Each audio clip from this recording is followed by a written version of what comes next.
You see, I would come up here to the Derry Coffee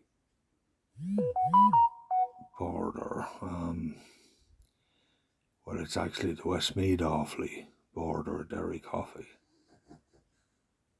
It used to be Tommy and Mick Mooney's old house. There were two bogmen, farmers, and two brothers. They lived alone.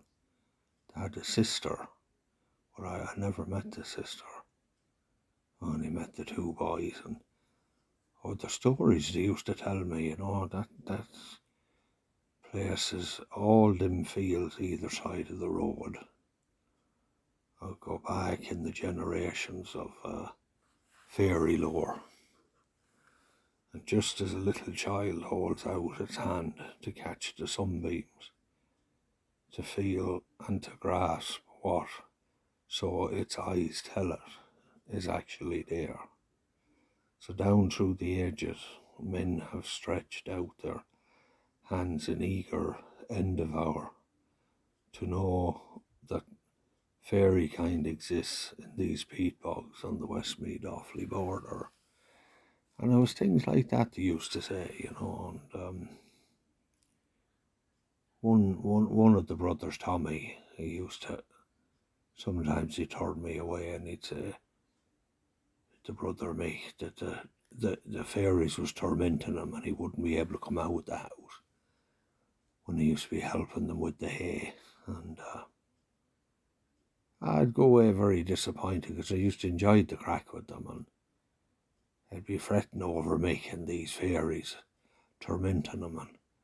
And he told me the story. He said, when we were young men like you, he said, we had the gift of sight to see these fairies, he said, and the Westmeath Offaly fairies, he said, was playing the West of Ireland fairies in a hurling match, he said, in your Uncle Jack Fury's field out in Tor, he said, and they nominated Mick to referee the game, and he said they despised each other because the West of Ireland fairies, he said, had to be robbing babbies and men's wives and everything, but the Westmeath Offaly fairies were much more gentler and took more of an interest in local people's affairs and preferred good things and all that. And because the match went on anyway, and the story was that the women a ring were going to mass, and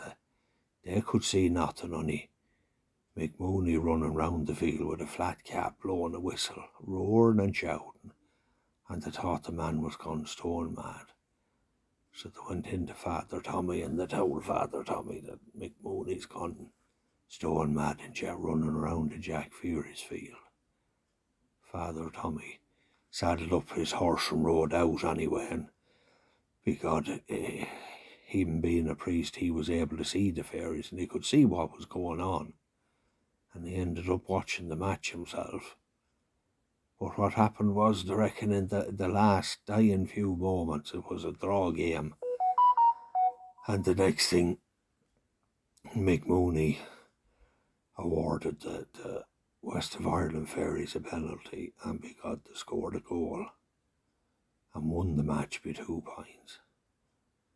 And the Westmeath Offaly fairies, according to Tommy, never forgave Mick Mooney for that. And every 2 to 3 months they used to come out of them trees there, and they used to come down from Crohan Hill and everywhere. And Mick would come in jarred from the pub and he'd kick off the boots, and he said to come down the chimney and to get into his boots when he was asleep in the armchair at the fire, and he said to kick him all round the room and out the door, and he'd sleep in the cowshed. These were the stories they told me, and they believed in that 100%. So did I at the time. They were great old times.